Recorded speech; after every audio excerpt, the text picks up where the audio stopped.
can I share this table?" The words hung in the air like a prayer spoken by a young woman whose voice trembled with barely contained desperation. "Before we continue, please tell us where in the world are you tuning in from? We love seeing how far our stories travel." The copper bean buzzed with the energy of Portland's first real spring day after months of relentless gray. Every table was occupied, every chair claimed by couples leaning into intimate conversations. Students hunched over laptops with oversized headphones. Families with strollers creating cheerful chaos around sticky tables. The Saturday morning rush was in full swing, and the scent of freshly ground coffee beans mixed with the sweet aroma of cinnamon rolls and maple syrup. Daniel Hayes sat in his usual corner spot by the large window, watching the world wake up beyond the glass. At 32, he carried himself with the quiet confidence of a man who'd learned to navigate life's unexpected turns. His brown hair was slightly tousled from the morning breeze, and his blue eyes held the patient warmth that made him a favorite among his middle school art students.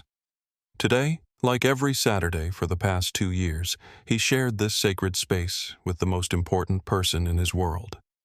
And then Marcus tried to draw a Tyrannosaurus Rex, but it looked more like a chicken with anger management issues. 6-year-old Sophia announced her small hands gesturing wildly as she recounted the previous week's adventures. Her chocolate chip muffin sat forgotten on her plate, competing for attention with an elaborate hot chocolate creation topped with an embarrassing amount of whipped cream. Daniel smiled, stirring his black coffee slowly.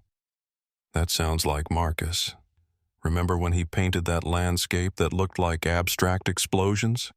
It was supposed to be the ocean at sunset, Daddy, but it looked like someone threw paint at a wall and called it art." Sophia giggled, her ponytails bouncing with each laugh. "Mrs. Henderson said we should always encourage creativity, even when it's, what's that word you use, unconventional?" "That's it, unconventional." She attacked her whipped cream with serious concentration. "Can we go to Powell's Books after this? I want to find more dinosaur books. Did you know that some dinosaurs had feathers? Real feathers, not just scales. Emma told me yesterday, and I need to research it properly." Daniel's chest tightened with familiar pride and melancholy. Sophia's insatiable curiosity reminded him of himself at that age, always asking questions, always reaching for something more. The divorce had been hardest on her, though she'd adapted with the resilience only children seemed to possess. Their Saturday mornings at the Copper Bean had become their anchor, the one constant in a world that had shifted beneath their feet. "Of course, we can go to Powell's, but finish your muffin first, or you'll be hungry later." The cafe door chimed, and Daniel's attention was caught by a flash of red. A young woman had entered, moving carefully on a single crutch, her other leg ending just below the knee. She wore a stunning red dress that seemed to defy the casual Saturday morning atmosphere, the fabric flowing around her like liquid silk. Her blonde hair caught the morning sunlight streaming through the windows, creating an almost ethereal glow around her delicate features. But what struck Daniel most wasn't her beauty or her disability. It was the expression on her face. Determination mixed with something that looked like barely contained desperation, as if being in this cafe was both necessary and painful. "Daddy, you're not listening to my dinosaur facts," Sophia protested, following his gaze. Her voice softened when she spotted the woman. "Oh, she's really pretty. But she looks sad." "Why does she look sad?" Daniel turned his attention back to his daughter, but kept the woman in his peripheral vision. "Sometimes people carry sadness. We can't see, sweetheart. It doesn't mean we should stare. I'm not staring. I'm observing. There's a difference. You taught me that in your art class." Sophia took a thoughtful sip of her hot chocolate. "She's looking for somewhere to sit, but everywhere's full. That's frustrating." Daniel watched as the woman approached a table near the entrance where a young couple sat close together, clearly on a romantic date. He saw her speak to them, saw the woman shake her head firmly without even looking up from her menu. The blonde woman nodded politely, apologized, and moved to another table where a businessman sat surrounded by papers and laptops. Again, she was refused with a dismissive wave. "That's not very nice," Sophia observed, her voice carrying the moral clarity that only children possessed. "She just wants to sit down. Why won't anyone share?" Daniel felt something twist in his chest as he watched the woman's shoulders slump slightly with each rejection. She was fighting something deeper than just the search for a seat. There was something about her posture, the way she bit her lip as if fighting back tears that spoke to a pain far beyond the inconvenience of a crowded café. "Some people get uncomfortable when they don't understand something," Daniel said quietly, not taking his eyes off the woman. "Or they think they need to protect their privacy. But sharing is basic kindness. You always say kindness doesn't cost anything." Sophia turned in her seat to watch the woman more openly. "Daddy, she's coming this way." Isabella Rose had learned to navigate the world differently since the accident, but some things never got easier. The quick calculations required for every public space, how many stairs, how wide the aisles, whether people would make room or look away. Today, everything felt harder because of why she was here. The red dress had been a deliberate choice. It was the same one she'd worn to her last birthday dinner with her family 2 years ago, when everything was still whole and perfect, and she believed the hardest decision she'd ever face was choosing between graduate school and taking a gap year to travel. The dress still fit perfectly, but everything else had changed. Her prosthetic leg felt heavy today, the phantom pains that came with stress making her remaining muscles ache. The café was more crowded than she'd remembered, and each rejection felt like a small death. She understood, really. Saturday mornings were for romance and privacy, for families and friends, for people whose lives hadn't been shattered into pieces too small to reassemble. But she needed to be here, needed to sit in this space where the echoes of laughter still lived in the corners, where the memory of her father's terrible jokes and her mother's gentle scolding and her sister Emma's enthusiasm for everything had once filled her world with light. Today marked 2 years since the explosion that had taken everything, and she couldn't bear to spend it anywhere else. The businessman at the corner table had barely looked up when she'd asked to share the space, just muttered something about expecting colleagues, and waved her away. The couple by the door had been more polite but equally firm in their refusal. She was running out of options, and the tears she'd been fighting all morning threatened to spill over. There was one more possibility. A man and a little girl sat at a table by the window, the kind of father-daughter pair that reminded Isabella painfully of weekend mornings with her own dad.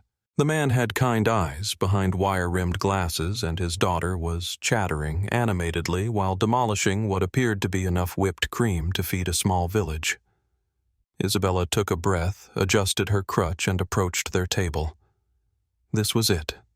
If they said no, she'd have to leave, and the thought of spending this anniversary alone in her aunt's house in Vancouver felt like drowning. "Excuse me," she said softly when she reached their corner table. Her voice was steady, but Daniel could hear the emotion trembling underneath. "I'm so sorry to bother you. I know this is probably strange, but would you mind if I shared this table with you? The café is completely full, and She paused, and her eyes glistened with unshed tears that caught the morning light. "I really need to be here today. It's very important to me." The words hung in the air between them. Isabella held her breath, preparing for another polite rejection, another reason why she didn't belong in this space of warmth and normalcy.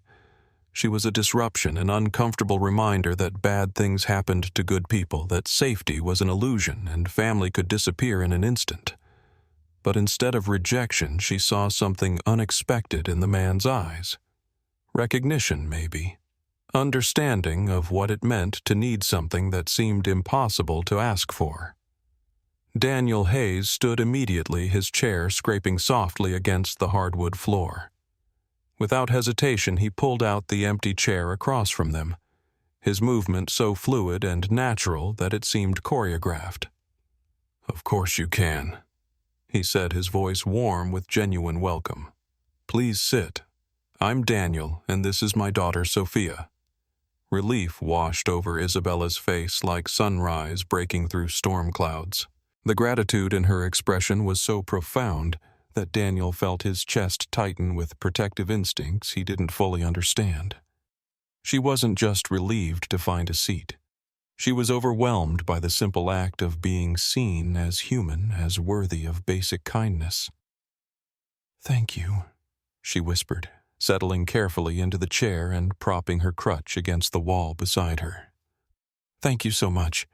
I'm Isabella, but everyone calls me Izzy." She looked at them both, and Daniel saw her eyes were wet with tears that hadn't quite fallen. "I asked those other tables first, but they said they needed privacy. I was starting to think I'd have to leave, and Her voice caught in her throat. "I really couldn't bear to leave without being here for a while." "We're happy to share our table," Daniel said warmly, settling back into his seat. "This place gets crazy when the weather's nice. First real spring day we've had in months." Sophia, never one to be shy around new people, leaned forward with bright curiosity. Her dark eyes sparkled with the kind of unfiltered interest that made adults both nervous and charmed. "We come here every single Saturday morning. It's our special tradition, isn't it, Daddy? I always get hot chocolate with extra whipped cream, and Daddy gets boring black coffee."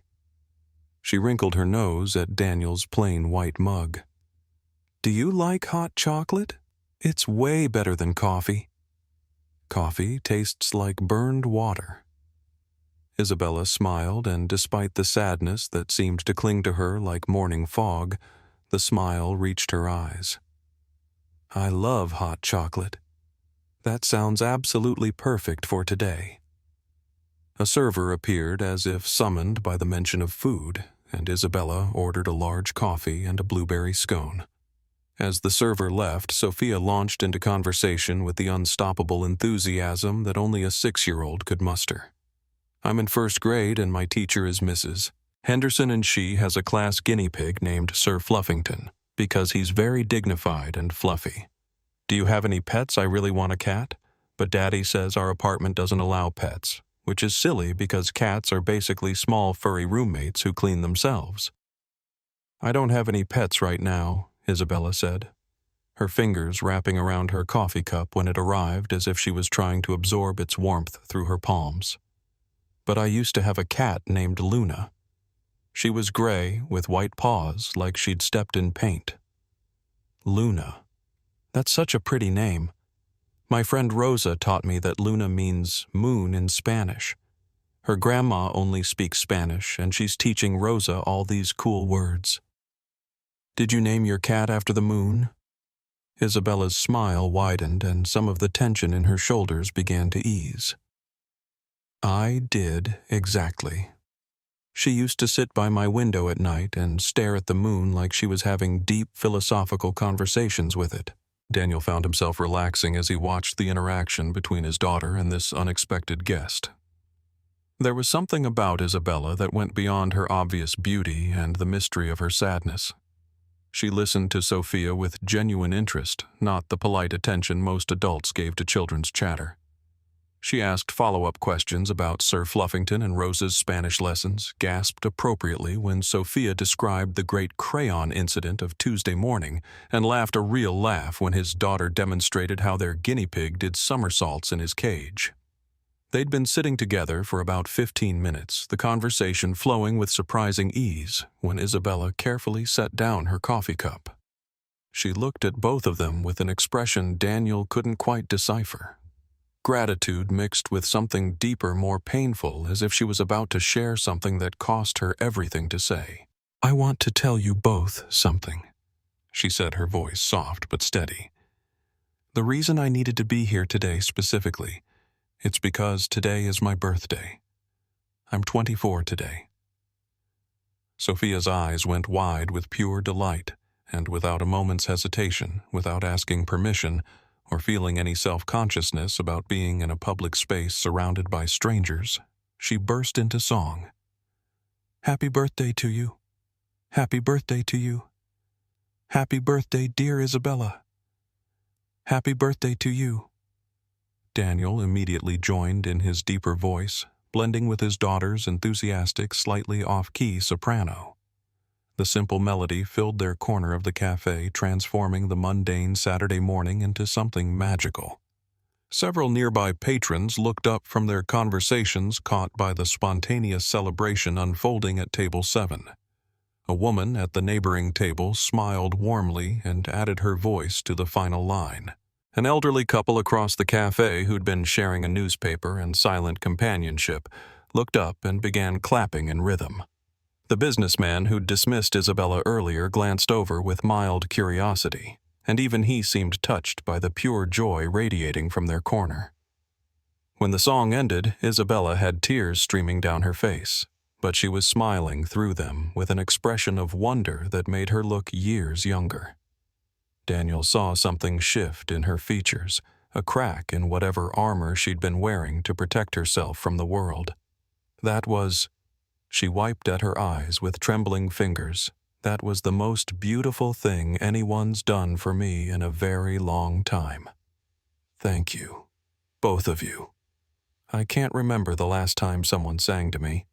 Everyone needs birthday songs, Sophia declared with the absolute conviction that only a child could muster. Then her face lit up with sudden inspiration, the kind of brilliant idea that made her practically bounce in her seat. Daddy, we need to get her a birthday cake. You can't have a proper birthday without cake. It's like having Christmas without presents or Halloween without costumes. It's just wrong. Oh no, please. Isabella started to protest, shaking her head and holding up her hands as if to ward off more kindness. You've both been so incredibly generous already. I don't want to be any trouble. You don't need to. Daniel glanced toward the display case near the counter where the cafe kept their selection of fresh pastries and small individual cakes. The Copper Bean was famous for their desserts, and he could see several chocolate cakes that looked perfect for an impromptu celebration. They actually make really good cakes here, he said gently, studying Isabella's face. And Sophia's right. It's your birthday. You should definitely have cake, especially if you're spending it with friends. You've both been so incredibly kind already, Isabella said, her voice thick with emotion that seemed to come from somewhere deep and long protected. Really, I don't want to impose any more than I already have. This is more than enough. You're not imposing at all, Daniel said firmly, and something in his tone made Isabella believe him. Really? Please let us celebrate with you. It would make us happy. Despite Isabella's continued protests, Daniel excused himself and walked to the counter. The cafe owner, a stout woman in her 50s named Margaret, who'd been running the Copper Bean for over a decade, was arranging fresh muffins in the display case. Margaret, do you have any small birthday cakes? We've got a birthday girl over there who needs celebrating. Margaret's face lit up with the kind of genuine warmth that made the Copper Bean feel like a neighborhood living room rather than just another coffee shop. Oh, how wonderful. Let me see what we have. She surveyed the selection with the serious attention of someone choosing jewelry. This little chocolate cake with vanilla buttercream would be perfect. And I'll throw in a candle no charge. Birthdays should always have candles. Daniel returned to the table carrying the small cake, complete with a single pink candle and a book of matches.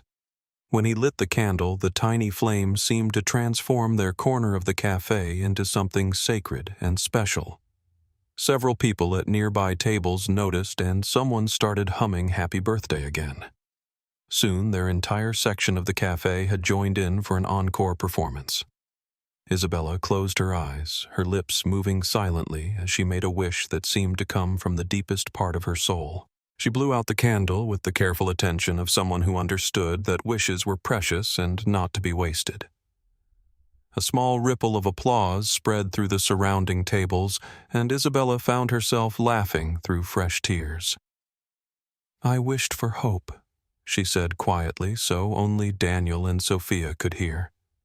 I haven't wished for anything in 2 years, but today I wished for hope. Okay, birthday girl gets the first piece and the biggest piece, Sophia announced, taking charge of the cake distribution with the serious authority of a seasoned party planner. That's the rule. I learned it from my friend Marcus's birthday party last month. As they shared the cake, something shifted in the atmosphere around their table.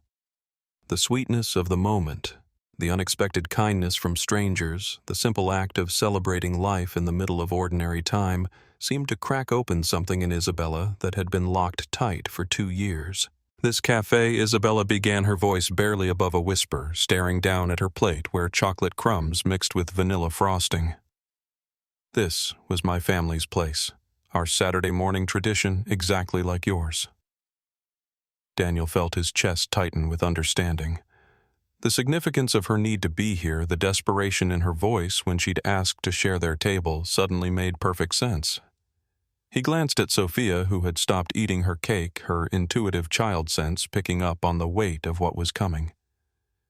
Isabella looked up, meeting Daniel's eyes with the kind of directness that comes when someone has nothing left to lose. Me, my little sister Emma, and our parents. We lived just a few blocks from here in a small apartment above Henderson's used books on 23rd. My dad was a firefighter at Station 19, and my mom was a pediatric nurse at Dornbecker Children's Hospital. Her voice grew softer, more distant, as if she was reading from a story about someone else's life. We never had much money. Dad's salary and Mom's shifts barely covered rent, and Emma's school supplies and my community college tuition. But Saturday mornings here at the Copper Bean, these were the happiest hours of my entire life. Daniel reached across the table, instinctively placing his hand gently over hers. What happened, Isabella? She closed her eyes and a single tear slipped down her cheek. Emma would always order strawberry waffles with extra syrup and whipped cream. She'd eat the strawberries first, saving the waffles for last because she said dessert should always come at the end. My dad made these absolutely terrible jokes that made my mom groan and cover her face with her hands, but they made Emma and me laugh until our sides hurt. Her fingers trembled beneath Daniel's hand. Mom would steal bites of everyone's food. She'd claim she wasn't hungry enough to order her own meal, but then she'd eat half of what we ordered. Dad would pretend to be outraged, but he always ordered extra just for her. Emma wanted to be a marine biologist. She was 15 and already taking advanced science classes, reading research papers about ocean conservation that I couldn't even pronounce. Isabella paused, her breathing becoming shallow and rapid. We'd sit at a table just like this one by the window where you could watch people walking their dogs and couples holding hands. For those 2 hours every Saturday, nothing else mattered. No bills, no stress about Dad's dangerous job or Mom's exhausting shifts. Just us, just our family, just perfect, ordinary happiness. Tell us what happened, Sophia said softly, her young voice carrying the kind of gentle wisdom that sometimes emerged from children when they sensed that adult pain required extra care. Isabella opened her eyes and looked directly at Sophia. 2 years ago, there was a gas leak in our apartment building. The landlord had been warned multiple times about the old corroded pipes in the basement. The building was 90 years old, and the infrastructure was crumbling. He always said he'd get to it next month, next month, next month. Her voice began to crack, fracturing into pieces like glass under pressure. We were all asleep when it happened. It was 3 a.m. on a Tuesday. I woke up in the hospital 4 days later, and the entire building had collapsed. Daniel's breath caught in his throat. Sophia's eyes were wide, shimmering with tears that reflected the morning light streaming through the window. I was trapped under concrete and steel beams for almost 6 hours before the rescue team could reach me. Isabella continued, her voice growing smaller with each word. My left leg was completely crushed. The doctors said there was no way to save it. Too much tissue damage, too many shattered bones. They had to amputate above the knee. Sophia made a small sound of distress, and Daniel tightened his grip on Isabella's hand. My parents and Emma. Isabella's voice shattered completely, the words coming out in broken pieces they didn't make it out. They died in their sleep from carbon monoxide poisoning before the building collapsed. The fire department said they wouldn't have felt any pain, that it would have been like drifting off to sleep and not waking up. The tears were streaming down Isabella's face now, and Daniel felt his own eyes burning with sympathetic grief. Around them, the café continued its normal Saturday rhythm, but their corner table had become its own island of sorrow. Emma was only 15 years old, Isabella whispered. She wanted to save the oceans. She had this dream of swimming with whales and protecting coral reefs and discovering new species in the deep ocean trenches. She used to fall asleep reading Jacques Cousteau books and watching documentaries about underwater exploration. Her voice grew even softer, barely audible above the ambient noise of the café. And my parents, they spent their entire adult lives saving other people. Dad ran into burning buildings to rescue strangers. Mom fought to save sick children every single day, working double shifts when the hospital was understaffed. They were heroes, both of them. But they couldn't save themselves. They couldn't save Emma. They couldn't save me. Before Daniel could respond, before he could find words adequate for the enormity of what Isabella had just shared, Sophia slipped silently out of her chair and walked around the table. Without saying a word, without hesitation or self-consciousness, she wrapped her small arms around Isabella's shoulders and hugged her tightly. "I'm so sorry your family died," Sophia said softly, her voice carrying that pure, unfiltered empathy that only children seemed capable of. "That's the saddest thing I've ever heard. But you're not alone right now. We're here with you, and we care about you." Isabella pulled Sophia closer and sobbed into her hair, her carefully constructed composure finally crumbling completely. The child's innocent comfort had broken through defenses that 2 years of therapy and well-meaning advice hadn't been able to touch. Daniel came around the table too, placing a comforting hand on Isabella's shoulder, creating a small circle of human warmth in the midst of her devastating story. They stayed like that for what felt like a long time, 3 people who'd been strangers less than an hour ago, now connected by unexpected kindness and shared understanding of loss. Other patrons occasionally glanced over with sympathetic expressions, but no one intruded. The Copper Bean had always been that kind of place where people understood that life sometimes required public moments of private grief. When Isabella finally composed herself enough to speak, she looked at both of them with red-rimmed eyes that held a depth of gratitude that went beyond words. "I'm sorry," she said, her voice hoarse from crying. "I didn't mean to fall apart like that. You came here for a nice Saturday morning with your daughter, not to listen to a stranger's tragic story." "You don't need to apologize," Daniel said firmly, settling back into his chair but keeping his hand on her shoulder. "Not for grief, not ever. Loss that deep, it doesn't follow polite social schedules." Isabella wiped her face with the cloth napkin from her place setting, taking several shaky breaths. "I live with my aunt now up in Vancouver, Washington. My mom's sister, Linda. She took me in after I got out of the rehabilitation hospital. She's been incredibly kind, but it doesn't feel like home. Nothing feels like home anymore." She looked around the café, her gaze landing on different tables, different corners, as if she was seeing ghosts in every familiar space. "Today is my birthday, and all I wanted was to come back here to this café to feel close to them again. This was where we were happiest, where we felt most like a real family. I thought if I could just sit here at one of these tables, maybe I could feel like they weren't completely gone." Her voice grew smaller again. "But when I got here and saw how crowded it was when those first people turned me away, I almost left. I thought maybe it was a sign that I was foolish to come here, that I was just torturing myself by trying to relive something that could never exist again." She looked directly at Daniel, fresh tears welling in her eyes. "And then you said yes. You let me sit here. You sang to me. You got me cake. You made me feel like I mattered on a day when I felt completely alone in the world. You do matter, Sophia said with absolute certainty, still standing beside Isabella's chair. And you're not alone anymore. You have us now. We're your friends, and friends don't let friends be sad on their birthdays. Daniel smiled at his daughter's pure heart, feeling his own emotions threatening to overwhelm him. He thought about their own story, how Saturday mornings at the Copper Bean had become their anchor after his divorce from Melissa was finalized. How these simple weekly rituals had helped them both heal from the different kind of loss that came with family dissolution. She's right, Daniel said gently. You don't have to be alone today. We were planning to go to Laurelhurst Park this afternoon. Nothing fancy, just our usual Saturday routine. You're welcome to join us if you'd like.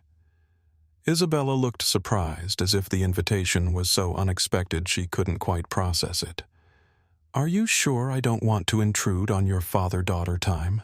That's precious, and I don't want to be a burden. You're not a burden, Daniel said with conviction. We'd genuinely like you to come. Really? Isabella hesitated for only a moment before nodding. I would really love that. Thank you. Thank you for seeing me when I needed to be seen. Laurelhurst Park in early spring was a study in renewal. Cherry trees lined the pathways with pale pink blossoms that drifted like snow when the breeze caught them just right. Families spread blankets on the still cool grass. Couples walked hand in hand around the pond, and children's laughter echoed from the playground equipment that had been freshly painted for the new season. Daniel pushed Sophia on the swings while Isabella sat on a nearby bench, watching with an expression of quiet contentment that seemed almost foreign on her face. The afternoon sun warmed her skin for the first time in months, and she'd removed the light cardigan she'd worn over her red dress, letting the spring air touch her bare arms. Higher. Daddy. Higher, Sophia called out, pumping her legs with determined enthusiasm. I want to touch the clouds. If you touch the clouds, you might get stuck up there. Daniel called back, giving her another push. What would I do without my adventure companion? You'd have to get a new one, but I'm the best one, so good luck with that. Sophia's laughter carried across the playground, drawing smiles from other parents. Isabella watched the easy interaction between father and daughter with something that wasn't quite envy, but wasn't entirely peaceful either. It reminded her of her own father, how he'd pushed her and Emma on these same swings during their occasional Sunday afternoon visits to the park. How he'd pretend to be frightened when they swung too high, how Emma would shriek with delighted terror and beg him to push harder. After 20 minutes of swings and climbing equipment, Sophia announced she wanted to feed the ducks at the pond. She skipped ahead with the boundless energy of childhood, while Daniel and Isabella walked more slowly behind her, falling into the kind of easy conversation that sometimes happens between people who've shared something profound. How long have you been doing the Saturday morning tradition? Isabella asked, adjusting her crutch to navigate the uneven pathway. 3 years now, Daniel said automatically, slowing his pace to match hers. Ever since my divorce was finalized. Sophia was 3 when her mom and I split up. I'm sorry, Isabella said softly. That must have been difficult. Daniel nodded, surprised at how easy it felt to talk to her about something he usually kept private. It was, but it was also necessary. Melissa and I, that's Sophia's mom, we married young. 22 right out of college. We thought we wanted the same things, but we didn't really know what we wanted. He paused, watching Sophia examine something fascinating in the grass ahead of them. Melissa is an artist, a free spirit. She wanted spontaneity, adventure, last-minute road trips to chase the perfect sunset for her photography.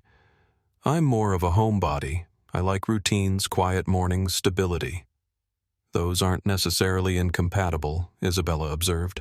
No, but the way we each needed them was. When Sophia was born, we both tried so hard to make it work. But trying to be someone you're fundamentally not, it's exhausting. We weren't angry at each other exactly. We just fell out of love, gradually, like colors fading in the sun. Isabella was quiet for a moment, processing this. That sounds harder than anger in some ways. It was, Daniel admitted, grateful that she understood. Because there was no one to blame. No betrayal, no dramatic fight, just the sad realization that loving someone isn't always enough if you want fundamentally different lives. They reached the edge of the pond where Sophia was already charming an elderly man into sharing his bag of duck food. The little girl had a gift for making instant connections with strangers, a social confidence that Daniel both admired and worried about. "Where is Melissa now?" Isabella asked, settling onto a bench that faced the water. "Seattle. She's a curator at a gallery up there doing exactly the kind of work she always dreamed about. She visits twice a month and calls Sophia regularly. The divorce was amicable. We did mediation instead of lawyers, put Sophia's needs first." Daniel sat beside Isabella, close enough to catch the faint scent of her perfume. "I got primary custody because my teaching job is more stable and Sophia needed that consistency after everything changed. You're a teacher, middle school art." Daniel's face lit up with genuine enthusiasm. 7th and 8th graders. It's complete chaos and pure creativity and raging hormones all mixed together in the most entertaining possible way. But I love it. There's something magical about that age when kids are old enough to have real artistic vision, but young enough to take risks. Art teacher Isabella said, something lighting up in her eyes. "That makes perfect sense. You have that energy. Patient, observant, creative. The way you handled everything this morning, including me falling apart in your café, you treated it like it was just another part of life worth paying attention to." Daniel felt warmth spread through his chest at her perception. "And what about you?" "You mentioned graphic design earlier." Isabella nodded. "Freelance work, mostly small business logos and website design. I work from home, which has been good since the amputation. I had to completely relearn my workflow. I used to pace around my apartment while brainstorming sketch, standing up at an easel, use my whole body as part of the creative process. Now I do most of my work sitting using a tablet and stylus. It took months to adapt, but I got there." "That's incredibly resilient," Daniel said with admiration. "I didn't have much choice," Isabella said quietly, watching Sophia enthusiastically distribute breadcrumbs to a small flotilla of ducks. "It was adapt or give up completely, and I had already lost everything else. I wasn't going to lose my career too." They discovered more shared interests as the afternoon wore on. They both loved hiking, though Isabella hadn't been on a trail since the accident. They both preferred independent films to Blockbuster's bookstores with creaky floors to sterile chain stores and the smell of Portland after rain to any expensive perfume. They both thought that Saturday mornings should be sacred, that children's laughter was one of the purest sounds in the world, and that coffee shops with mismatched furniture had more soul than places designed by committees. When evening began to paint the sky in soft pastels, and they finally parted ways in the parking lot, they exchanged phone numbers with the careful hope of people who found something unexpected and precious. "Thank you for today," Isabella said, standing beside the small red Honda her aunt had helped her buy when she'd learned to drive with hand controls. "You and Sophia turned what I thought would be the loneliest, most painful birthday of my life into something beautiful. I'll never forget this." "Same place next Saturday?" Daniel asked, surprising himself with how much he hoped she'd say yes. Isabella's face lit up with the first genuinely carefree smile he'd seen from her. "I would absolutely love that." The texts started that night tentative at first, like two people testing the temperature of water before diving in. "Isabella, thank you again for today. I can't stop thinking about how kind you both were to a complete stranger. Daniel, you're not a stranger anymore. You're our friend, and friends don't thank friends for birthday cake. It's in the Friendship Handbook, page 47. Isabella." "I'll have to read that handbook more carefully. Sounds like thrilling literature." Daniel. "Right up there with assembly instructions and tax forms. Real page-turners." The following Saturday, Isabella showed up at the Copper Bean 15 minutes early, wearing a nervous smile and a blue sundress that made her eyes look like summer sky. She'd spent an embarrassing amount of time choosing the outfit, changing 3 times before settling on something that looked effortless but made her feel confident. The moment Sophia spotted her through the window, she squealed with delight and ran outside for a hug that nearly knocked Isabella off balance. "You came back. I was worried you might change your mind. Daddy said you probably wouldn't, but sometimes adults say things will happen and then they don't. So I was being cautiously optimistic. That's a phrase Mrs. Henderson taught us." "I promised I'd be here," Isabella said, returning the hug with equal enthusiasm. "And I always keep my promises." Daniel appeared behind his daughter, coffee cup in hand, and a smile that made Isabella's heart do small acrobatics in her chest. "Good morning. You look beautiful." The compliment was simple and direct, delivered without the careful politeness that usually accompanied interactions with her disability. He saw her as a woman first, and the relief of that recognition made her smile more genuine. "Thank you. You look pretty good yourself." And just like that, it felt like Isabella had always been part of their Saturday tradition. They claimed their usual table by the window, ordered their usual drinks, plus Isabella's new regular coffee with extra cream and a blueberry muffin, and fell into conversation that flowed like they'd known each other for years instead of days. The weeks turned into months with surprising speed. Isabella started joining them for other activities too. Trips to Powell's Books, where they'd get lost in different sections and text each other ridiculous book titles they found. Movie nights at Daniel's apartment after Sophia went to bed, where they'd argue good-naturedly about plot holes and character development. Sophia's school art show, where Isabella stood beside Daniel taking photographs like a proud aunt. Isabella taught Sophia how to draw cartoon animals at Daniel's kitchen table, colored pencils spread everywhere like an explosion of creativity. She helped with math homework, patiently explaining fractions using pizza analogies that made the concepts click. She attended soccer games and cheered louder than the actual parents when Sophia scored her first goal. Daniel and Isabella would text late into the night about everything and nothing, funny memes that made them think of each other, random observations about their days, deeper conversations about grief and hope and the careful work of rebuilding a life after it's been broken. 2 months after they met, Isabella made a decision that felt both terrifying and inevitable. "I'm moving to Portland," Isabella announced one evening in late May. They were sitting on Daniel's small balcony after Sophia had gone to bed, watching the city lights twinkle below them, and sharing a bottle of wine that had been a housewarming gift from one of his teacher colleagues. Daniel's heart did a little flip that he hoped didn't show on his face. "Really, my aunt is supportive.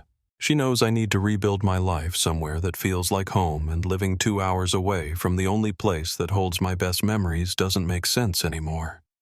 Isabella took a sip of her wine, gathering courage. "I've been looking at apartments in the neighborhood. There's a studio available 3 blocks from here above that little bakery on 28th. It's small, but it's accessible and I can afford it with my freelance income." "That's amazing," Daniel said, trying to keep his voice casual, even though his heart was racing with possibilities he wasn't ready to name. "I can help you move. We can recruit some of my teacher friends. Make a day of it. You don't have to do that." "I want to," Daniel said, and something in his tone made Isabella look at him more carefully. "Really, I want to help." When moving day came in early June, Daniel showed up with 3 colleagues and a rented truck. They carried boxes up 3 flights of narrow stairs, assembled furniture with varying degrees of success, and hung pictures. While Isabella directed traffic from her wheelchair, she'd upgraded to a lighter, more maneuverable model that gave her greater independence. By evening, her studio apartment felt like home.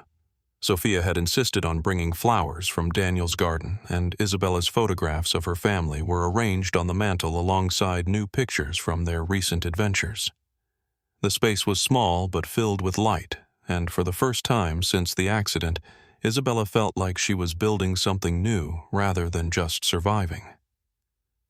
3 months into their friendship, Isabella was fully integrated into their lives in ways that felt both natural and miraculous.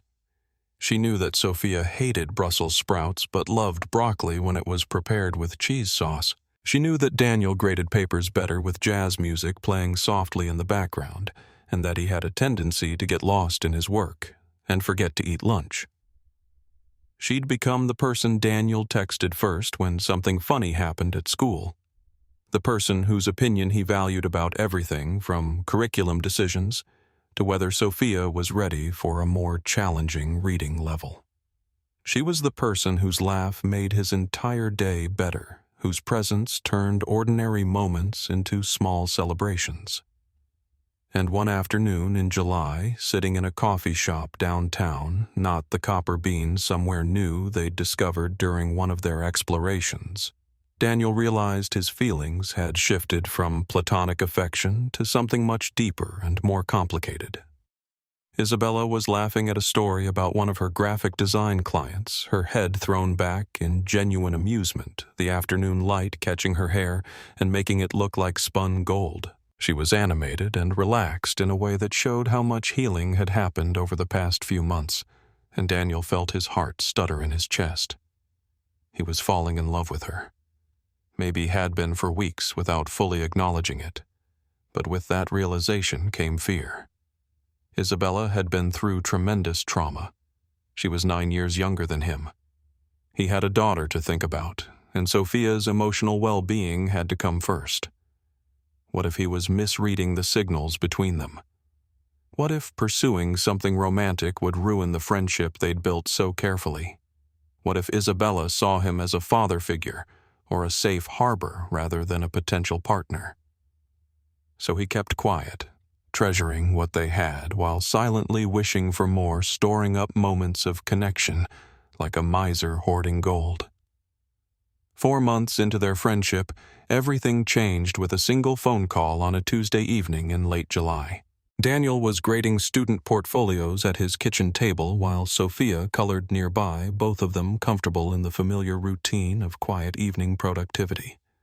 His phone rang, displaying a name he hadn't seen in months. Melissa. "Hey, Melissa. Is everything okay?" Daniel answered immediately, shifting into the careful politeness he'd maintained with his ex-wife since their divorce. "Yes, actually, I'm calling with good news." She sounded excited, energized in a way he hadn't heard in years. "I got a job offer at the Portland Art Museum. A curatorial position focusing on contemporary Northwest artists, with a clear path to senior curator within 2 years. It's exactly what I've been working toward, Daniel."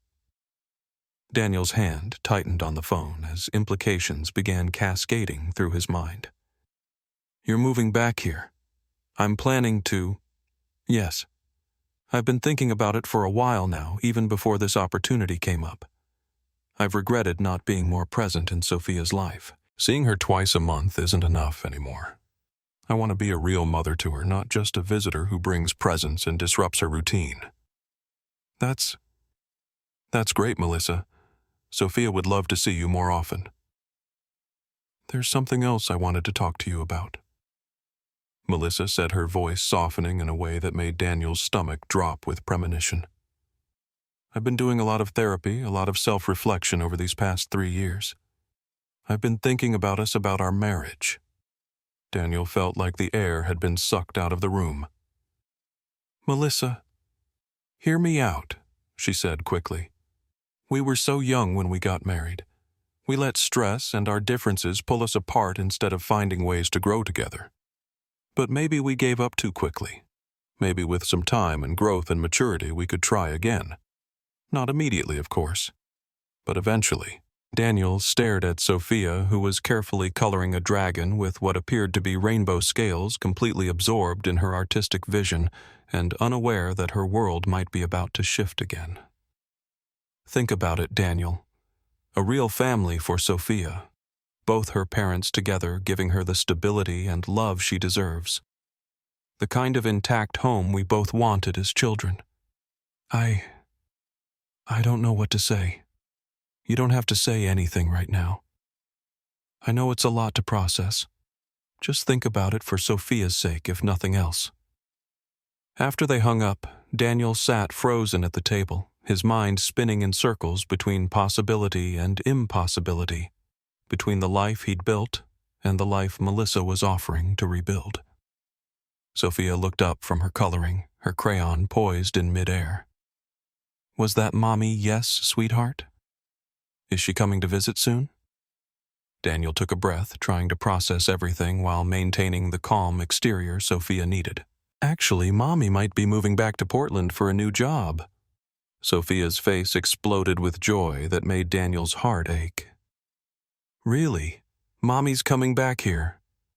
That's the best news ever. She bounced in her seat, her coloring forgotten. Oh, Daddy, this is so wonderful. I can see her all the time, instead of just sometimes. She paused, and Daniel saw the wheels turning in her 6-year-old mind as she processed the implications. And maybe if she's here, you and Mommy could be together again like before I was born. We could all live in the same house and be a real family like Harper's parents got back together after they were divorced. Daniel felt his chest tighten with the weight of his daughter's hope. Sweetheart, it's not that simple. Sometimes when people get divorced, they can't just... But it could be simple, Sophia insisted with the relentless optimism of childhood. If Mommy's here and you're here, you could fall back in love. That happens in movies all the time. And then we'd be a real family, and I wouldn't have to go back and forth between houses anymore, and we could have dinner together every night and go on vacations, and everything would be perfect. That Saturday morning at the Copper Bean, Isabella immediately sensed something was different about Daniel. He was distracted, quieter than usual, barely touching his coffee. His responses to Sophia's chatter were automatic, distracted, as if his mind was a million miles away. Hey, she said gently after Sophia skipped off to examine the pastry display case. What's going on? You seem like you're carrying the weight of the world on your shoulders. Daniel sighed, rubbing his face with both hands. Melissa called. She got a job offer in Portland. She's moving back. Oh. Something flickered across Isabella's face, an expression Daniel couldn't quite read. Surprise, maybe concern, possibly something else entirely. That's good though, right? Sophia will get to see her more often. Yeah, it'll be great for Sophia. Isabella waited, sensing there was more. When Daniel remained silent, she asked carefully, Is there something else? Daniel hesitated. How could he tell her that Melissa wanted to try again? That his ex-wife had suggested rekindling their marriage, rebuilding their family. How could he explain that he was confused about what any of it meant when he wasn't even sure what he wanted for himself? Just a lot of changes coming, he said finally. A lot to figure out. What Daniel didn't know was that later that afternoon, when he'd stepped away to take a phone call from his principal about next semester's curriculum, Sophia had told Isabella everything with the complete lack of filter that only children possessed. Guess what Miss Isabella Sophia had said, practically vibrating with excitement as they sat on a park bench. My mommy is moving back to Portland for a really important job at the art museum. And I told Daddy that maybe they could fall back in love and we could all be a family together in the same house. Isn't that the best idea ever? Then I'd have both my parents together like a real family. Isabella had felt something crack inside her chest, a fissure opening in the foundation of hope she'd been carefully building over the past 4 months. That would be really wonderful for you, Sophia. I really hope it happens. Sophia had continued completely oblivious to the devastation her words were causing. I pray about it every night before I go to sleep. I want my mommy and daddy to love each other again so we can all live together and be happy. That night, Isabella lay awake in her studio apartment, staring at the ceiling as Portland rain drummed against her windows with increasing intensity. Of course, Daniel would want his family back together. Of course, he'd choose to give Sophia what she so desperately wanted, both her parents a complete nuclear family, the kind of intact home that society held up as the gold standard. What could Isabella possibly offer that would compare to that? She was just some broken girl who'd stumbled into their lives at a coffee shop, a temporary disruption in the natural order of things. She had no right to stand in the way of Sophia getting her family back, no right to interfere with Daniel's chance to rebuild what he'd lost. And Daniel had never indicated he saw her as anything more than a friend.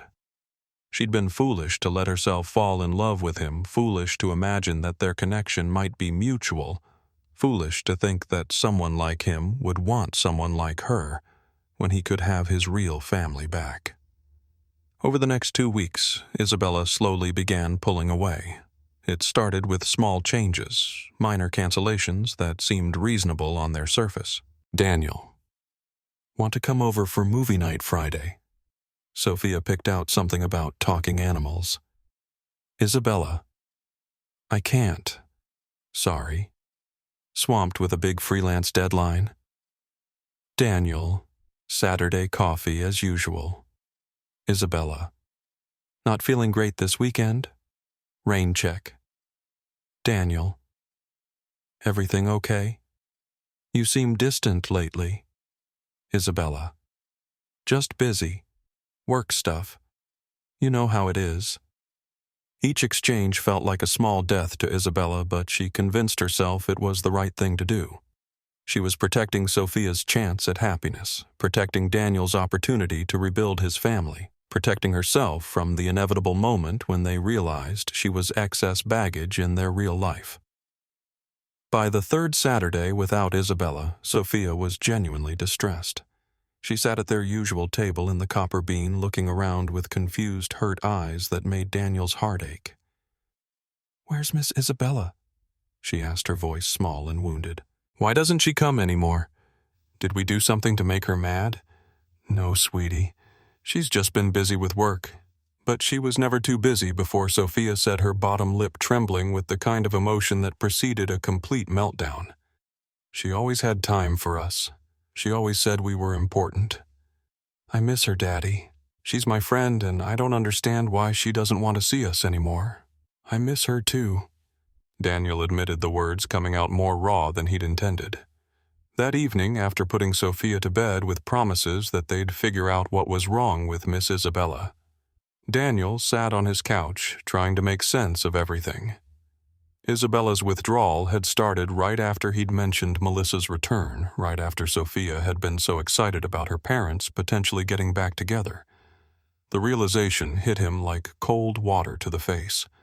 Sophia must have told Isabella about wanting her parents back together. And Isabella, sweet Isabella, who'd lost her entire family and understood better than anyone how precious intact families were, probably thought she was standing in the way of Sophia getting hers back. She was sacrificing her own happiness and their friendship because she thought it was the right thing to do for a little girl she'd grown to love.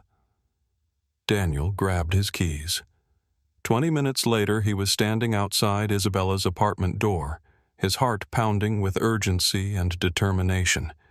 He knocked, hearing movement inside, then waited. When she opened the door, surprise and something like panic flashed across her face. She was wearing pajamas and had clearly been crying, her eyes red-rimmed and swollen. "Daniel, what are you doing here? Is Sophia okay?" "Sophia's fine. She's with Mrs. Patterson next door." Daniel studied her face, seeing the pain she was trying to hide. "We need to talk, Isabella. Please." She hesitated, then stepped aside to let him into her small space. They sat on her second-hand couch, the same one they'd helped her move up 3 flights of stairs just 2 months earlier, and Daniel turned to face her directly. "You're pulling away because of Melissa, aren't you?" Isabella's eyes immediately filled with tears, confirming everything he'd suspected. "Daniel, Sophia told you, didn't she? About wanting Melissa and me to get back together." Isabella looked down at her hands, twisting them in her lap. She's excited about having both her parents in the same city. And she should be excited. She deserves to have a complete family, Daniel. Both her parents loving each other, all living together. After everything she's been through with the divorce, she deserves that fairy tale ending.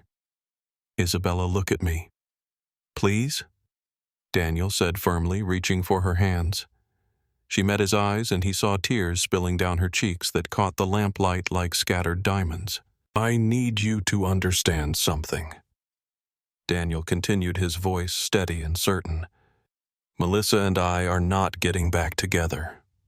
We're not in love. We haven't been for years, and moving to the same city doesn't change that fundamental truth. But she wants to try again. Isabella said, her voice barely above a whisper. She mentioned it as a possibility, Daniel corrected gently. And I haven't seriously considered it for even a second. Melissa and I don't belong together, Isabella. We never really did.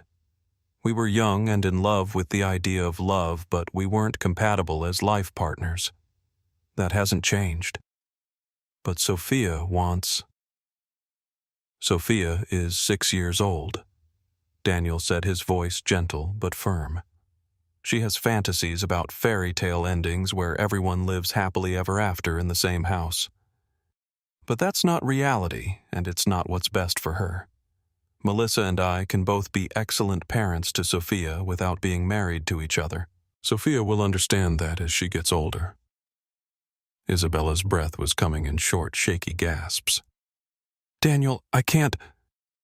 I'm not finished, he said, his heart pounding so hard he could hear it.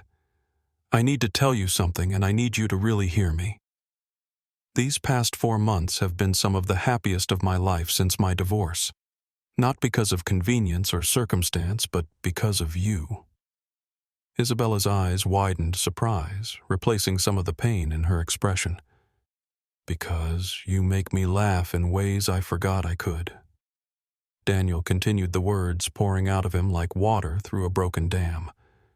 Because you see the world through this lens of resilience and beauty that fascinates me every day. Because you're kind and intelligent and real and absolutely stunning. Because when I'm with you, everything feels right in a way it never felt with Melissa, not even in our best moments. Tears were streaming down Isabella's face now, but she was staring at him like he'd just told her the sun rose in the west. You're not standing in the way of anything, Isabella, Daniel said, taking both her hands and holding them tightly. You're not an obstacle to my family. You are my family. You have been since that day you asked to share our table and let us celebrate your birthday. He took a shaky breath. Sophia loves you. I love you. I'm in love with you. I have been for weeks, maybe months, and I hope you might feel the same way. Isabella stared at him through her tears, her breath coming in shaky gasps. I do, she whispered. I've been falling in love with you since you sang happy birthday to a stranger and made her feel seen when she thought she was invisible. But I couldn't. I thought I was being selfish. I couldn't let myself hope that you... Daniel pulled her into his arms before she could finish the sentence, and she sobbed against his chest as months of suppressed feelings poured out of her. He held her tightly, one hand cradling the back of her head, the other wrapped around her waist like he was afraid she might disappear. You're allowed to hope, he murmured into her hair. You're allowed to want things. You're allowed to be loved, Isabella. You're allowed to be happy. I love you, Isabella said, pulling back to look at him through her tears.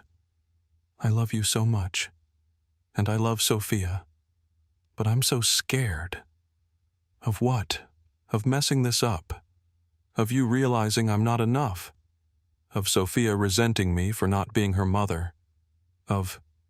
Daniel kissed her, then cutting off her fears with the gentleness of his lips against hers.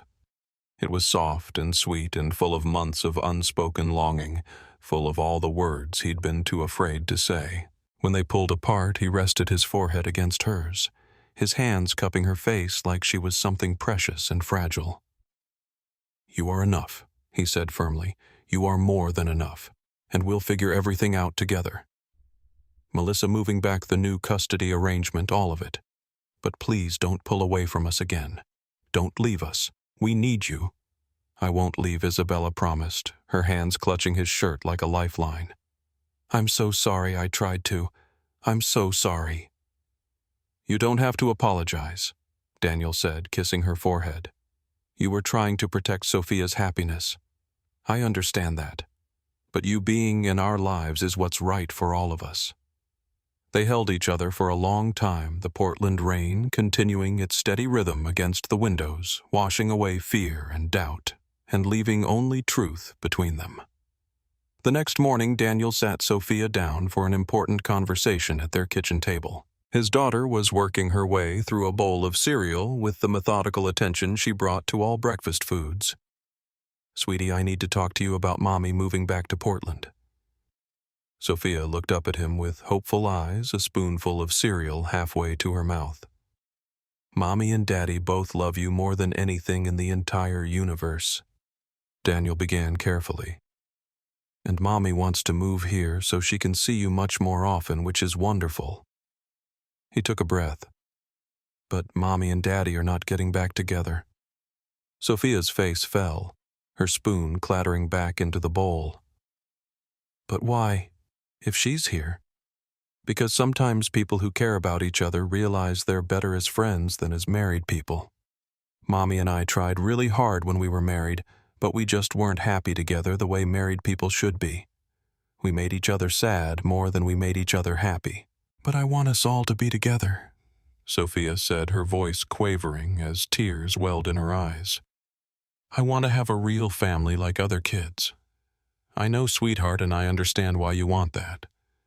But we are together just in a different way. You have Mommy who loves you, and you have Daddy who loves you. We're both here for you, and we always will be. That's what matters, not whether we live in the same house or are married to each other." Sophia was quiet for a moment, processing with the serious concentration she brought to complex problems.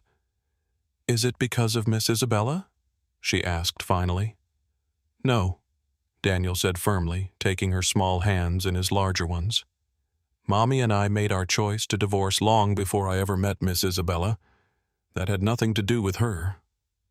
He paused, choosing his words carefully. "But I do need to tell you something about Miss Isabella. I love her, Sophia. Not just as a friend, but the way grown-ups love each other when they want to be together for always." To his surprise, Sophia's expression softened instead of growing more upset.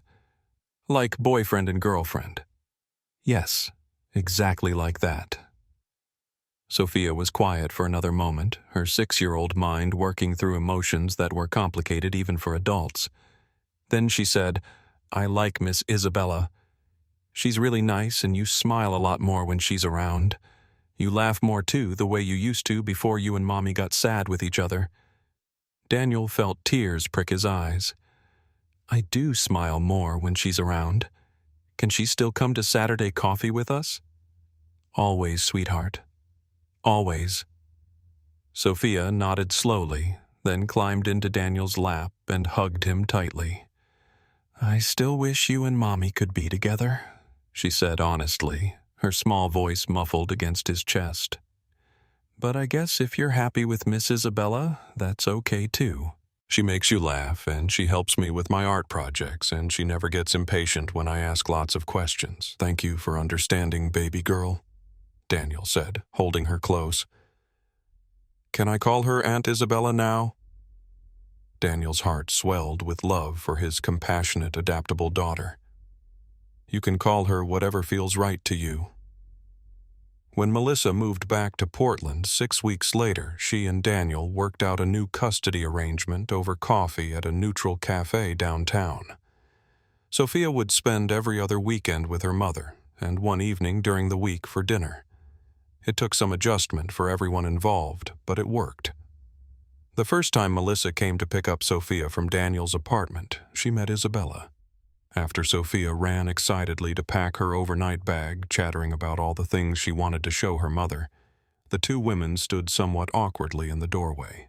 Melissa was exactly as Isabella had pictured her, tall, artistic, with paint-stained fingers and expressive eyes that seemed to take in everything at once. She moved with the fluid confidence of someone comfortable in her own skin. "So, you're Isabella," Melissa said, and her expression was hard to read. "I am, Isabella," replied quietly, her heart racing despite Daniel's reassurances. "I want you to know I'm not trying to replace you. You're Sophia's mother.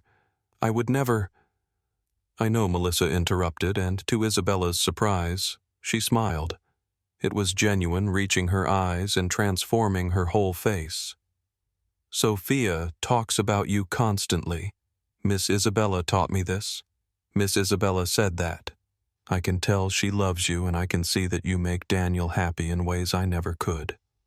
She paused, glancing back toward Sophia's room where Daniel was helping pack.